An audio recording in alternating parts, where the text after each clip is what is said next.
You're listening to the Archaeology Podcast Network. This is the CRM Archaeology Podcast. It's the show where we pull back the veil of cultural resources management, archaeology, and discuss the issues that everyone is concerned about. Welcome to the podcast.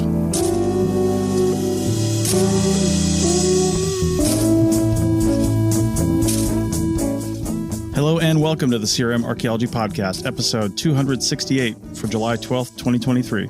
I'm your host, Chris Webster. On today's show, we talk about making this job work while raising children. So make sure you pay the babysitter because the CRM Archaeology Podcast starts right now.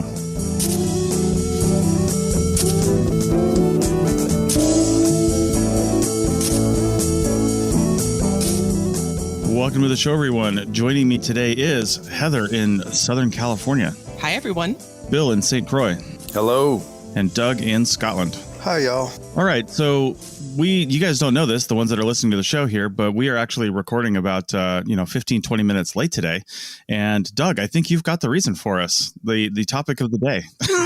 Yes. Yeah. So the reason I'm late is because of children. And that's the topic of our episode today, children in archaeology. How do you do it? Or don't, as the case may be for some of us. Indeed. But I believe as Chris is the only childless person on the podcast today, you have apparently some strong opinions you'd like to give us poor folk who have children in archaeology.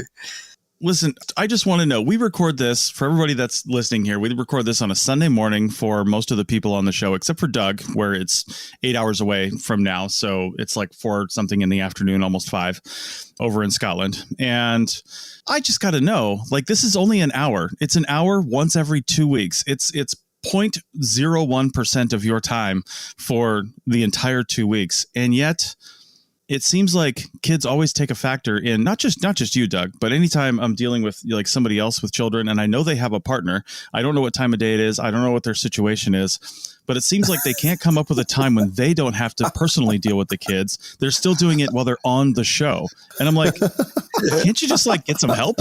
Like, what's going on there? Oh, wow, Chris. Yeah, man. Yeah, not only that, Chris, but that is the help. If we don't raise it, who's going to take care of you when you're old? I know. I'm just saying.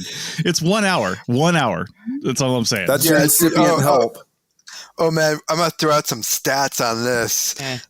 So like for like my public archaeology stuff, like I had to look this up for a while ago for a presentation and all this thing. Like there's this huge thing, and like so if you go to like your state archaeology society in the States or your local society, your city one, or I don't know, Pennsylvania has like a dozen like regional ones or something like that. Sure. And in the UK, there's hundreds of these ones, and the average age is probably like pushing 70 at a lot of these things. It's like a lot of older people, and I swear to God, every few years there's a survey, and people are like, "Oh, the average age is like 68, 70." They're going to die off. How are we going to keep all these groups going? And of course, it's been 20 years of this. And the reason is because, once you retire, you actually have time to have like passions and stuff like that. I actually looked up the stats, and like the people who are retired have something like a ridiculous 30 hours per week of like leisure time.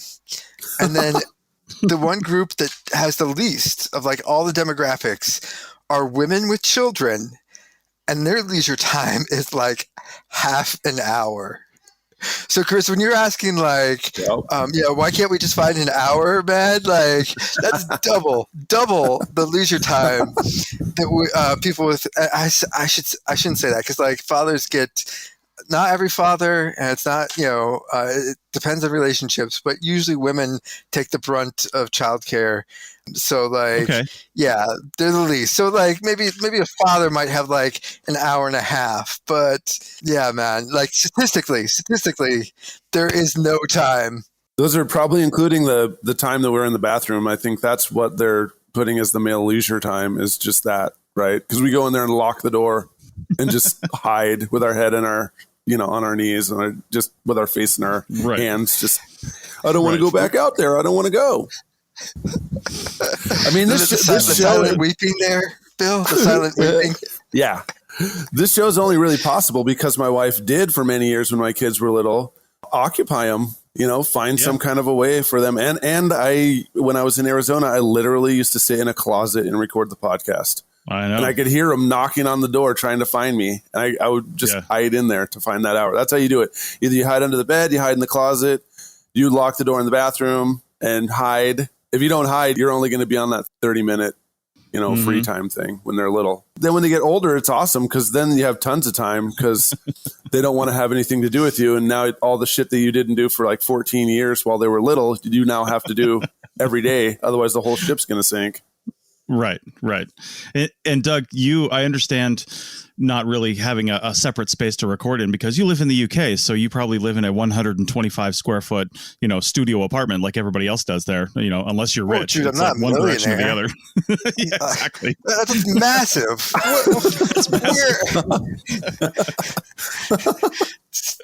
You're on like American versions of like space and like rooms and stuff. What? My RV's probably bigger than your Triple apartment. digits? Like we kind of semi are joking here, but honestly, like how many? Can you do square meters? How many square meters is your RV there, Chris? Let me do a conversion real quick. Let's see. Okay. 350. 500 square feet, 600 square feet. About 32 square meters. Okay. So my place is slightly bigger than yours. But there's a kid that runs all of those meters. But there's no kids. That's right. Yeah. Exactly. So like, Chris, no you kids. practically have like 600 square meters there in terms of space. It feels like, it might be only 30, but it feels like 600 without children. No, not really though. My wife is into knitting and crafting, so most of the square meters we have are taken up by yarn storage or in-work projects. So yeah, but yarn doesn't make any noise or move. Yes. Yarn is not actively trying to kill other yarn. We can stack yarn up to the moon and it still wouldn't be the same as a toddler. Okay, so let's get into this. I think, Bill, you of all of us, especially on the podcast here, because you've had little kids. At least you did back in the beginning of the podcast, and you were doing field work, and you were going to school at various points, and you had kids, and you have a wife, and you had field work, and you're working CRM, and I mean, how did you even get close to making it work besides staying in a closet? Hiding in a closet crying was one piece, except for when I was recording the podcast. That was, that was one way that I managed it. But, aftercare was like a critical piece. And then I was fortunate that my wife had a job where she could drop kids off and I could pick up, or vice versa. Mm-hmm. So when I was still doing CRM and my son was little, if I was in town, then I could drop my son off at aftercare or preschool, actually, before he was in school, preschool, right? So I could take him to preschool, and then my wife could get him afterwards, and we had to pay I don't think that folks really understand, but it's like more than a mortgage to pay for preschool for 2 kids.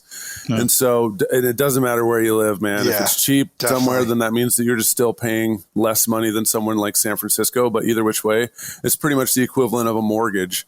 And so we had to pay the extra because, of course, somehow aftercare is you can show up in the morning with seconds to go before you go to your job, drop your kid off, race to your job, and then start working. And then you need to just basically appear exactly at 5, or you have to pay this extra time thing for an hour or 2. A lot of them have this kind of tiered paying. So then you're paying the extra time because you can't commute or get to your kid. So that's definitely how we survived when my son was little. But then when I had 2 kids, I was in my PhD program. So I could drop them both off at preschool, go to campus and work, and then go and get them before that extra time thing. And then, of course, when my son was in elementary school, then he just went to aftercare.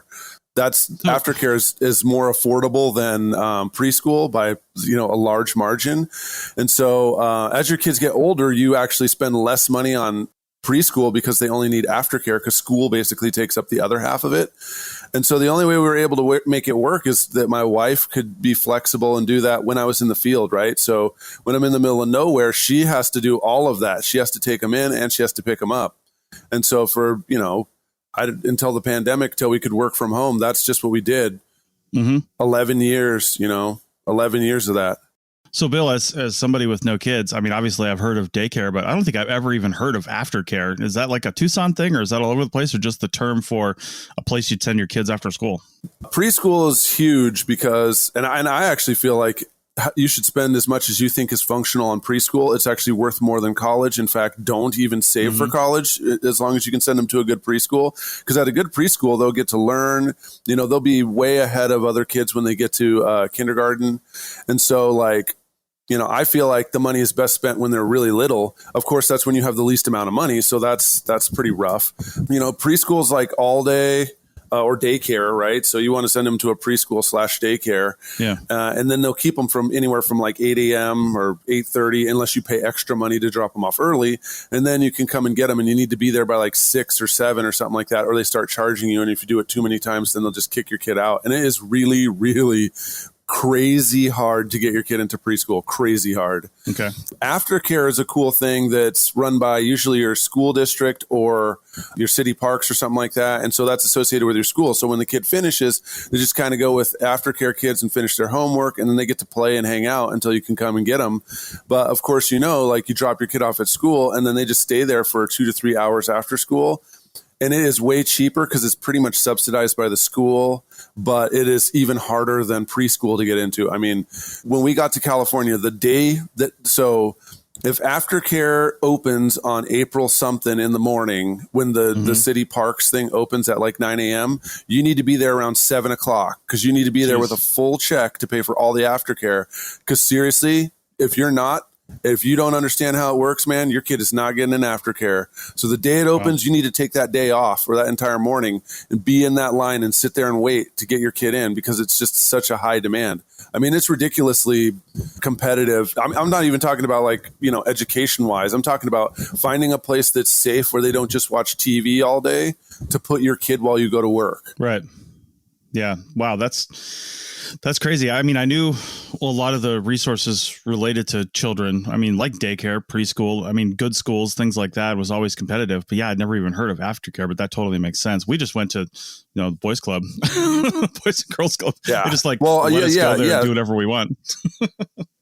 Yeah. So that was what my sister had when she was in middle school and she lived with us in Seattle. She went to the boys and girls club and that was only like $50 or $60 a month or something like that. This was 2008 or something like that. I think when I had kids in preschool, when they're babies, it's even more expensive. But I think when I had kids in preschool, they were both going to the same preschool before my son went to school.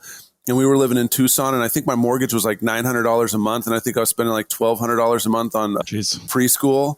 And then when we moved to California, my son was in aftercare and my daughter was still in preschool for 1 year. And I think we were paying I don't even remember, man, like $2,400, $2,600 a month for that. Wow. And you got to pay for the aftercare in either 2 lump installments, just the way it works in my area, or, pay it all at once. And we would always pay it all at once just to make sure that we didn't get slammed later on. So then we have time to save up to pay for the other kids' preschool, which was like $1,100 a month or something like that for 1 month.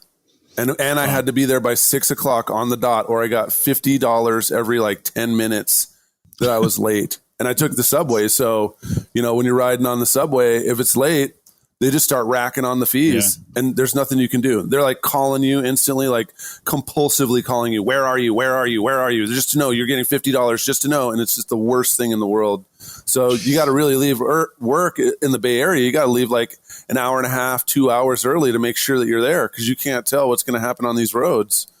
So that's why one person's got to go in early and the other person's got to drop them off. And then the other person leaves early. And then my wife would work and she wouldn't get home till 7 because it's an hour and a half or so on our commute. Yeah.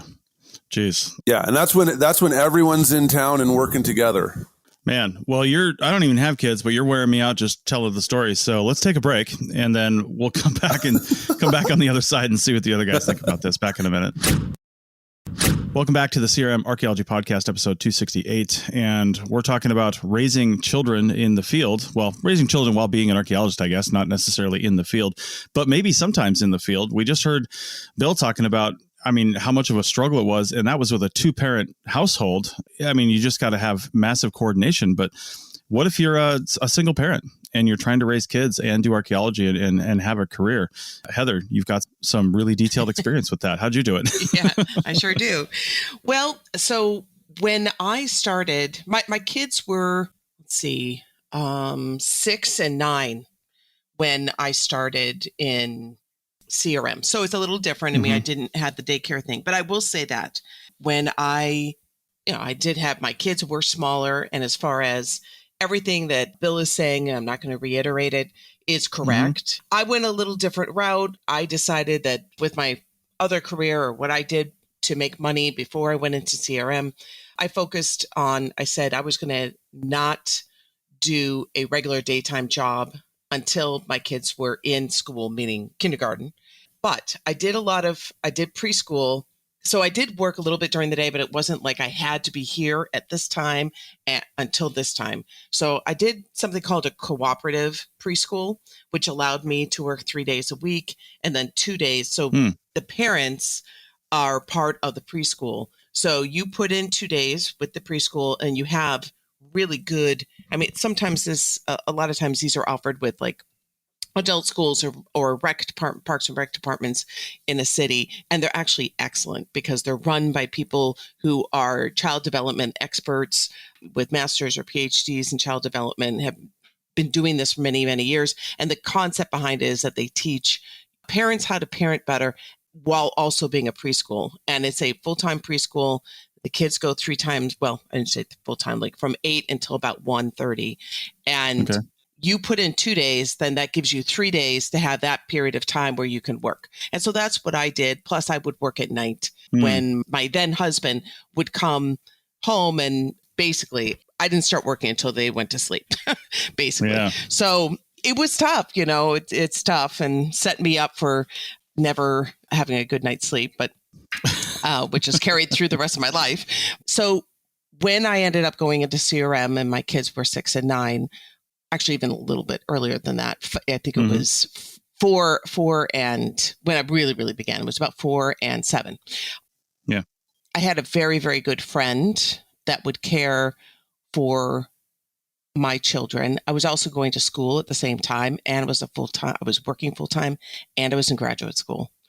So it was tough, but I did have some great teachers, and I also had very well-behaved children, and I scheduled everything. My whole life was my children, school, and work. There was no extracurricular of anything, no going out with friends. That was my focus, and I understood that.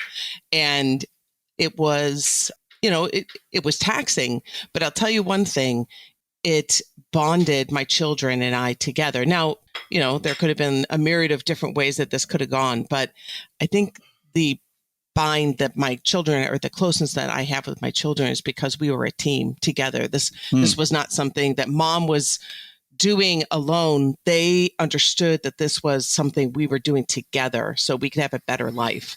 And it wasn't like this mantra that I said all the time, like we just understood it. And I was very fortunate to have some wonderful professors. I didn't take advantage of it. There were some classes it wasn't appropriate to bring them, but there were sometimes, like if I was working in the lab and doing lab work, my professors, I even had some of them were like, hey, I've got some great movies, and they would put it on the big screen, and or my kids would actually sort with me. My kids got very good at sorting, distinguishing fishbone from the rest. I mean, it was a team effort, and I really do think that in the long run, it helped our relationship. But it was tough, and I think I couldn't have done it without supportive professors and without the help of a best friend at the time who we had children around the same age. I helped her whenever I could, and she helped me whenever she could. And that was the only way I was able to do it. Wow, that's crazy. And so that was when you were in school, and, school and working, both. School and working. I mean, how do you do like out of town field work and stuff like that? Well, I got very lucky. I was on, and well, I shouldn't say I got very lucky. I worked towards working for a company where I could get a local job. And I ended up on a Superfund cleanup site project that was probably one of the coolest projects I'll ever be on in my entire life, which was my, one of the first ones I did. And that was a long term. I worked on that project for 4.5 years. And so Wow. That didn't happen by accident though either. I pursued something like that. I knew that the only way to do this was if I could have a local type job that would sustain me through that period of going to school. Mm-hmm.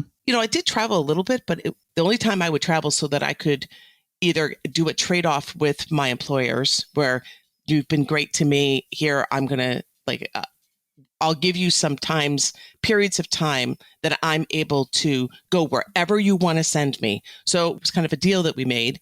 And so when my ex-husband at that point would have the kids for 2 weeks during the summer, I would say, okay, I've got or 2 weeks here or 1 week there. I said, I have these 2 weeks wherever you need me, I can go. And then that's when I would travel, was when I had those periods of time where he would have them for a straight shot. It takes a lot of planning. I think you hit the nail on the head, though. I mean, that's kind of the way you do a CRM career is you create it yourselves. So many times we see people in like social media groups and things like that saying, oh, I can't find a job doing this exact one tiny little thing, but you've got to be flexible and find the things that match exactly what you want to do, because they are out there. You might have to be extremely flexible for it, but those things are out there and you don't just necessarily take what's coming to you. I mean, find the things that fit your lifestyle and what you need and want to do. It doesn't always work out that way. You had a pretty good circumstance there, but you can craft your own luck. Yeah. And you have to have a dialogue. And I know that's scary, especially if you're newer in your career. It's scary, but it's actually an opportunity for you to get to know your employer. And I say this to my kids all the time, just in general, when it comes to teachers. I say, I know it's scary to go over to a teacher, a professor or a high school teacher and say, I need help. Like, I'm buried. I don't understand this. And you think, oh, they're going to judge me or whatever. And I said, most people want to help others. And when you go to them and you say, I need help, and you're just asking for, you say, listen, these are my situations. I'm not asking for anything extra special. I'm going to work, but I just want to say, this is where I'm at. Is there something that we can do here? And the employer, any employer, most people are going to want to help you. And in fact, it's an opportunity for you to build a relationship with your employer or your professors, and they have buy-in now. Like, they are invested in you, just like you are invested in your career. And so, no one can make this life a success alone, right? We're not on an island. We need help from each other. You just have to swallow the pride and ask for it, but also don't expect it. You can't go in there like this attitude of, you're going to give it to me, right? Exactly. Yeah, it's also a good way to sort of figure out who you want to work for. Now, I do realize that, certain more rural locations, you may only have one archaeology employer and that's it. But usually, in most larger cities, most states, most places, you're going to have a couple of choices. And this is a good opportunity to find out who you actually want to work for. And it goes both ways. So, one, a lot of employers will have had children too, so they'll understand. But two, it's how flexible are they willing to be, or how much are they willing to work with people to get the best out of them? And that's getting the best out of you if you have children and trying to work around a tough schedule like that. So it is a good opportunity. As Heather said, don't expect it, but it is a good indication of a good employer if they are willing to work with you around issues like that. And as Heather was saying, you have to ask, make that ask. And especially it'll be intimidating when you're maybe this is your first job and you're afraid of losing that job and that experience. But I would say it's better to get that out of the way earlier than suffering and waiting for years only to find out that you actually really don't want to be working for that employer anyways. Indeed. Now, Doug, you had a comment on sleep earlier too, talking about working at night and that kind of schedule. Yeah, revenge work. So it's this thing. So with small children, you really, when they're home, maybe you can answer a quick email here with autocorrect or auto suggestion where you just type away and hit OK. And there's little bits and pieces you could do here, but you can't actually do much with children around, young children. I don't know. Maybe it gets better. But from the sounds of it, from Bill, I have to does wait get like better. at least another decade or so. No, it gets better. How old is your daughter? 3.5. Yeah, you only It's have the like two. oldest. You only have like 2 more years. You're good. You'll make it. Yeah. But like when they're younger, you just can't do work, and then getting them to bed is a chore. Basically, you're tired, you're exhausted, Yeah. but it is the only time you have alone without like children and stuff. So you end up doing work when you should be going to sleep, because it's like it's your only time to have some solitude. It's the only time to get stuff done. My wife and I have talked about it, and it was actually one of our friends she's a former archaeologist who also talked about it and basically coined that term, like revenge working. It's like late at night and you should be asleep, because like, your kids are going to be up like 3 times during the night. You're not going to get solid hours. Yeah. But you just work because like, yes, it's freedom. Yeah. My son was a horrible sleeper, but I lived in Arizona, so a lot of times we had to leave for work at 4 a.m. or maybe even early to get there when the sun comes up. So when he was really little, I'd wake up at like 3:45 or 4 and then hang out with him for an hour or two till he was ready to go to sleep. And then, I'd put him back in with my wife, and then I'd get ready to go to work. And then I'd work and like come and get him from aftercare. And it was really tough when I was like in Tucson and not out in the field, because then I'd get home at like 5 o'clock and I'd be totally drained and exhausted. And as soon as my wife would come home, I would just go to sleep, basically. 8 o'clock, 9 o'clock, I'd pass out, and then I'd do it again. I'd wake up. And that time from like 5 to probably 7 or 8 in the morning, if I was in town, was the time that I could actually write.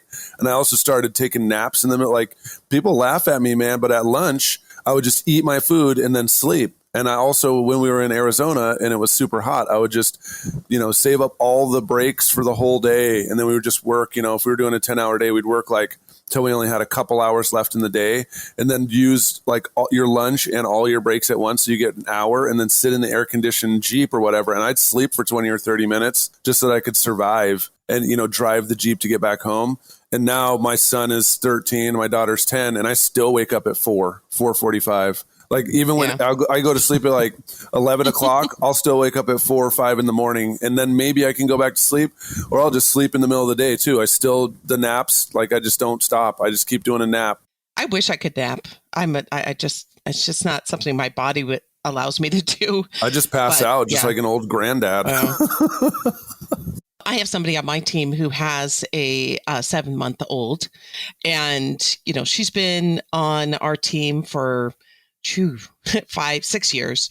We have a program. Basically, she just, there was a point where she was actually moving to another area, and my boss at the time was like, okay, well, we'll just say goodbye. And I knew she was so valuable, and plus she's become a friend over the time. I said, we need to bend over backwards here to make this work. I think she can still work from us. And so we started already on that path of making things work even before she had children. And it worked out well. And she was working remote even, before COVID. It was, an employer having flexibility with a very valuable employee. So that's one thing to think about, is that this isn't just, in this day and age, I think a lot of times there's a lot of talk about what employers are doing for employees, but it is important that you establish yourself as a valuable employee. And sometimes you don't know the employer, and it's going to be difficult because they don't know you. But the one bit of advice I would give is that you need to be a valuable employee, where you're bringing value. You're not just showing up and doing the work. You're a valuable employee. So that was what this one individual was. I'm not going to mention her name just for her sake. But then she had a child, and we were, just because we're a very close team, we're all excited, and we are invested in making this work. And she's like, I don't know how I'm going to make this work. I think at first she said, like any new mom, I can do this. I'll just put them down to naps, and during the day they can play and they'll be fine, and I can work. And those of us with children were like, yeah, that's probably not going to work. But she had to learn it on her own. So now what happens is we have a list of tasks that need to happen, and we just shoot that into our Zoom channel, and we have, this is what needs to happen. And we also have set her up in a role, which she had already kind of been in, but she's in it even more now, where she's the manager. She's the disseminator of tasks to the rest of the team. She's also, schedule. She keeps up our schedule. She does all of these tasks that everybody, when you were working 8 hours, you think you have plenty of time, right? But you're going from task to task to task, and keeping up the organization to make sure that the workflow is as efficient as possible is difficult to do. And so that's her role. So, and that's a perfect job to do when you have 5 minutes here and 5 minutes there. And so during the day, she works when she can, when we call him BB, allows her to work, basically. And then she does a lot of work because she naps with him. So when he's napping, she's napping. And she does a lot of work late at night. And so as an employer, I would say the advice, if you supervise people and you don't have to shut that down. You just have to be creative and figure out what would be the best role for this one individual. And we could not survive as a team without her. Our workflow would not be as effective and successful as it is without her. And so we just have a list of tasks, and she jumps on them when she's able to work. So it's not the typical 8 hours, and she actually doesn't get a full 8 hours in. She gets in what she can. And so her hours fluctuate. And that's the other thing, is that we're working. You have to talk to HR and say, what can we do? I mean, these aren't hard and fast, where she's still considered a full-time employee. She's working part-time hours right now, but we were able to kind of stretch out this concept of her maternity leave in a creative way and working with HR, and it works. And she's 7 months down the road, and she's still working with that strategy, and it works for everyone. So it can be done. You just have to be creative. Yeah, man, like, you're never more cocky than before you have children about being able to do work with children. Like when you described like her thing, basically we had that same thing about like, we'll be able to do this and that. And, when the kid naps, I'll be able to do work. And yeah, like, man, it's like that saying, like, no plan survives first contact with the enemy. Like, every single person. So if you don't have children and you're listening to this podcast, you may have some dreams about, like, if you plan to have children, that you might be able to, like, have a minimal impact upon your working life, and you won't have to get as creative as Heather just described. And that never works out. It's like you have dreams and they are destroyed almost instantly.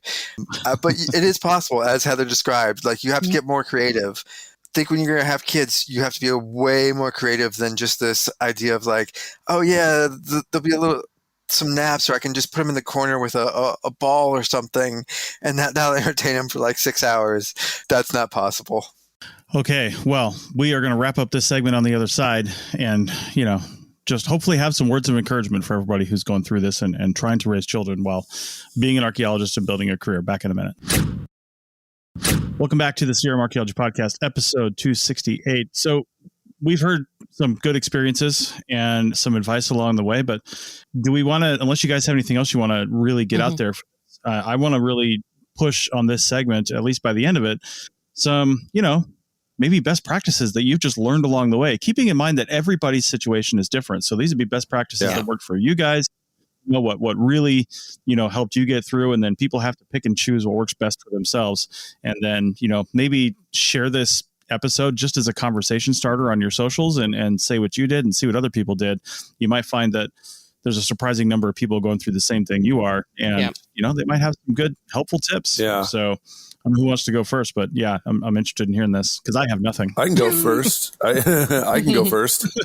I mean, the best thing about having kids is they bring you back into the present of like what really is happening and what really matters, right? Yes. And even though it seems like they're, things like, you put butter on the wrong side of the bread or something else, they're growing and they're trying to learn how to handle their emotions through experience with all different kinds of stuff, happiness and disappointment and stuff. But your kids bring you back to the moment and give you something to think about besides your stupid career.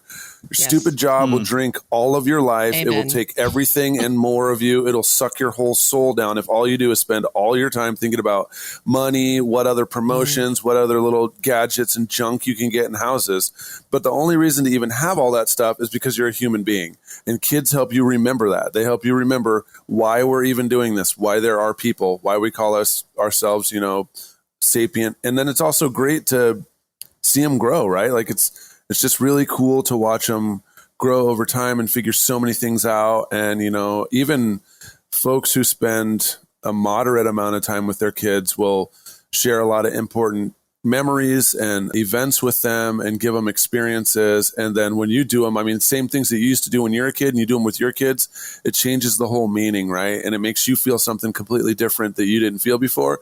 And it does give you kind of an insight into what your parents were thinking when they took you on that adventure or they provided that opportunity, right? So I just say that, folks, it's absolutely worth it. If you're going to be a parent, don't worry about how you're going to figure it out. Don't worry about, what's going to happen with archaeology and how you're going to do all this other stuff, because there's pathways for it to happen. And also there's the reality that if it doesn't happen, you still have your kid and you still have your family. And that's what actually really matters. Amen. I would say everything that Bill just said. So I'm not going to reiterate. I completely agree. That having children isn't for everyone. So I would say I would encourage those who are employers or managers, if you don't have children, that you talk to friends that do, so that you do have a perspective and you can have some compassion. Because I do see that there's, I've seen a lot where there's supervisors and employers that haven't had children that just don't have the compassion for their staff that do. And somehow you have to have some kind of understanding. I think just talking to friends that do have children and trying to get that perspective is good. But I think that don't be discouraged. You can have children. Again, I was a single mom. I worked full time and I was in graduate school and I did it. But the only way I did it was with the help of good friends and compassionate professors and a great employer. And so, if you don't have that, then this is, just like Doug said, an opportunity for you to find that. And, that's what life is. Life is, throws situations at you that can either, if you allow it, can, take you down the road of negativity and disappointment, or it's an opportunity for you for change and to make your life better. And so it is possible. You just have to find the right partners to make it possible. Okay. I'd also like to build on that a bit too, that suggestion that Heather made about supervisors who are understanding.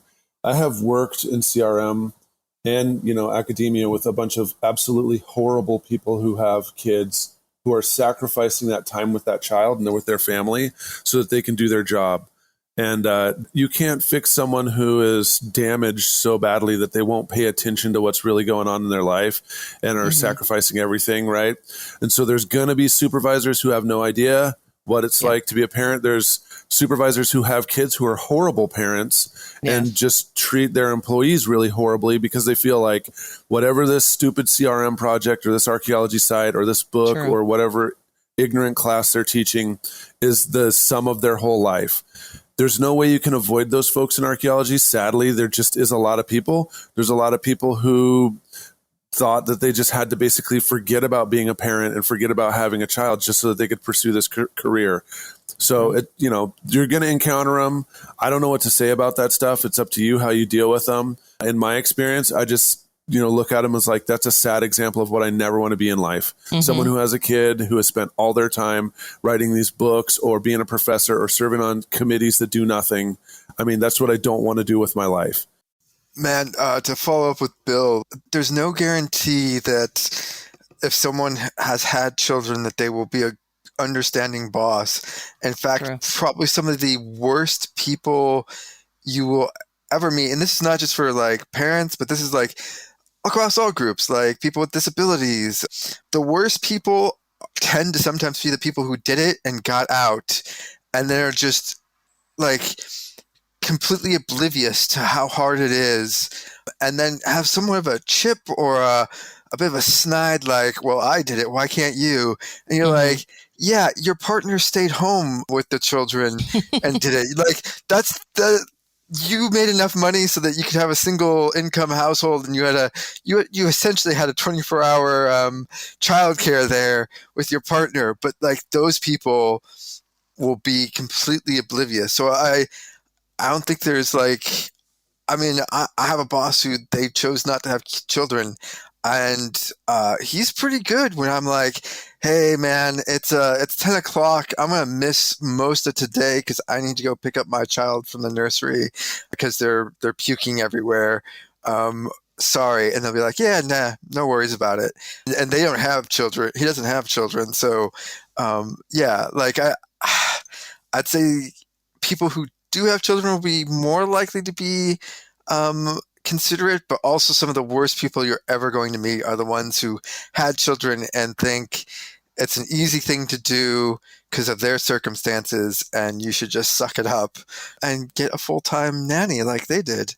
Oh my goodness. I've met those people, but it goes across all sorts of groups. Anything, like people will be like, you run into like sort of like the disability environment in archaeology or any disability environment, like the people who are disabled but have got by will have a huge chip on their shoulder about like, oh, I did it, why can't you? Right. So it covers a lot of different things. Again, I don't want to sound like that person who's saying I did it, you could do it too. I just want to give, and I don't think that that's what you're saying, but I want to give encouragement. It can be done, but I think there's two things that you have to do in order to make this happen from an employee standpoint. Number one, you have to be intentional. You have to know what your deal breakers are. And those things are going to change. You have to reevaluate it, because those of us that are parents know that just, I think that's been a thread throughout this entire conversation, is that things don't go the way you think they're going to go. They can always switch up. So I think that you have to be intentional, and you have to do reevaluations over your parenting periods, but you have to say, these are things that are deal breakers for me. I must do this with my child. I am going to do this with these. I am going to spend a considerable, I'm not going to allow my work to get in the way of being a good parent, period. But what does that mean? And you have to write that down and say, this is what it means for me right now, and be intentional about it. And then the second thing is honesty.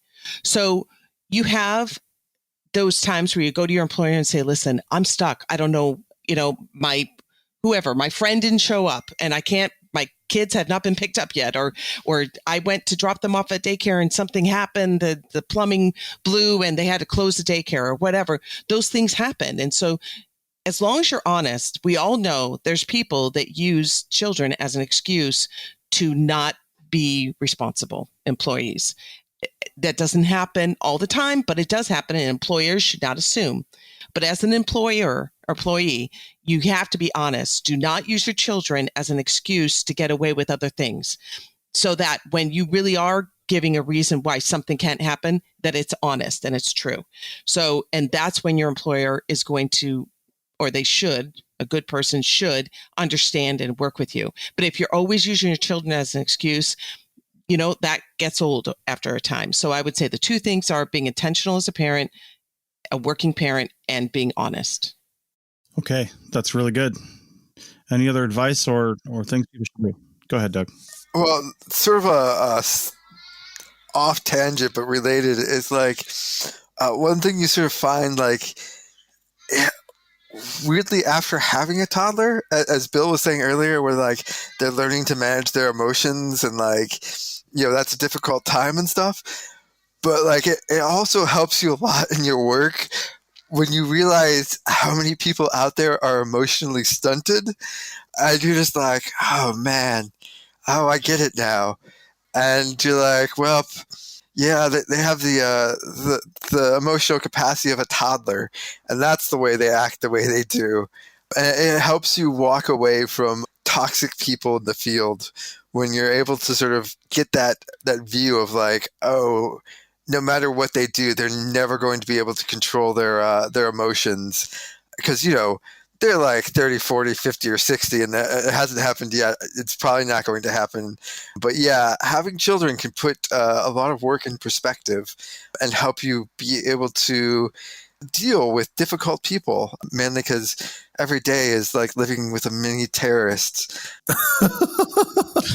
Hey, man, it's describing, like, if you were to describe like a toddler, it's like describing the Joker from Batman. Like, yeah, sometimes they're just gonna go in there, they're gonna be like, I choose violence. Today is violence. I love you, Dada.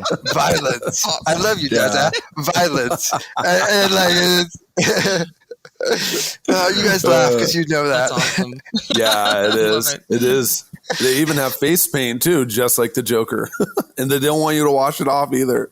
No, never. Yeah, the other thing I would say is, it gives you something to think about outside of work, because your work has to stop when you go home because you can't work anymore because you have a family and everything, right? Yes. So if you have a partner, you can just sit there and grind all day, all night. Yes. You never have to stop. But when you have kids, they kind of make you stop. And also a lot of the like stuff that I used to not like about work, like team building or the constant chilling or people always wanting to hang out and stuff. Well, now I don't have to do any of that because I have my kid, and I never have to do any of that extracurricular friendship anything anymore. And it's great because then you're with other parents who have other jobs and other things to do, instead of always having drinks with the crew and then always having this and always hanging out and always going to their barbecue. It's great. Unless they have kids, then sometimes you're roped into that. I'll say that, preparing for being a working parent, if you have the ability to do it, if you're young, you want children, you need to start making those plans now. Start trying to find an employer that is going to work with you. Like, we should all be trying to, working for or looking for employers. I know it can be scary, but when you're working for someone and that person is not workable, that person is not reasonable, understand that it's not going to get any better. It will likely get worse. So if you're in that situation and you have an employer that is not reasonable and you intend to have children, it's probably now is the best time to start moving forward. Because I know we say, looking for somebody else. I know that we say, we're saying, find a better employer. But when you are, let's say, a single mom and you have to bring in money, you can't just go and quit your job and find someone else. I mean, you don't even know where that someone else is.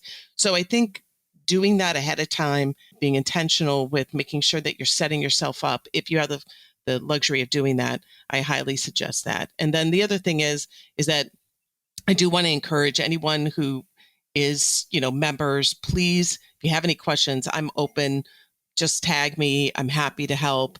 I love, helping others through being a working mom, even whether you're in a marriage or you're out, or a working parent, I should say, working dad also. So I'm here for you.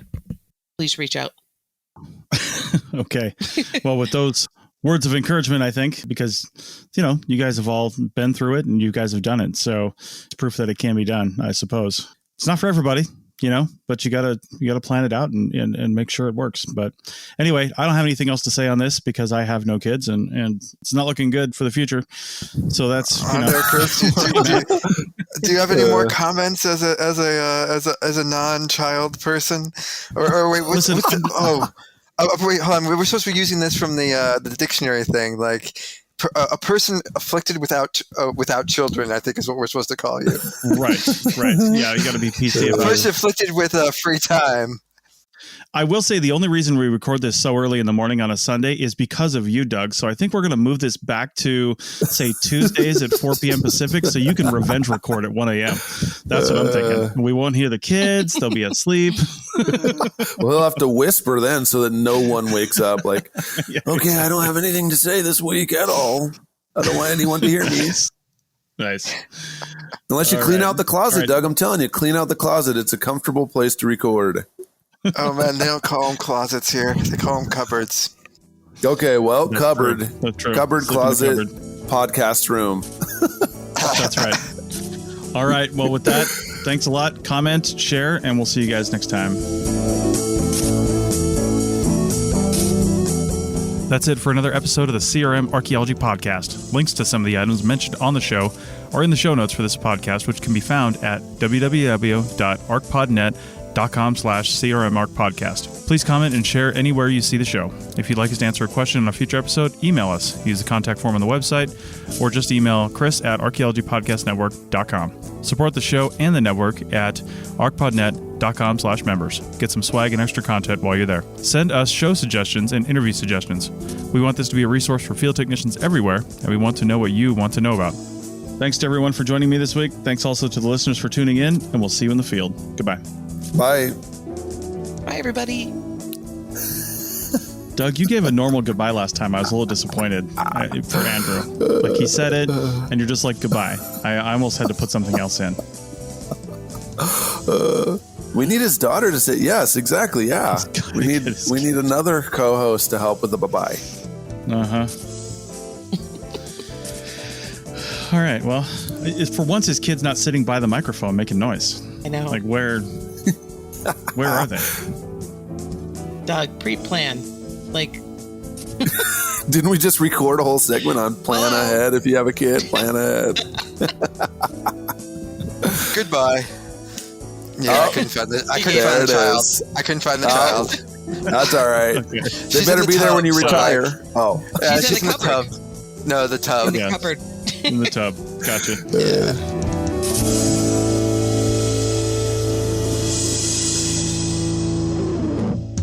This episode was produced by Chris Webster from his RV traveling the United States, Tristan Boyle in Scotland, DigTech LLC, Cultural Media, and the Archaeology Podcast Network, and was edited by Chris Webster. This has been a presentation of the Archaeology Podcast Network. Visit us on the web for show notes and other podcasts at www.arcpodnet.com. Contact us at chris@archaeologypodcastnetwork.com.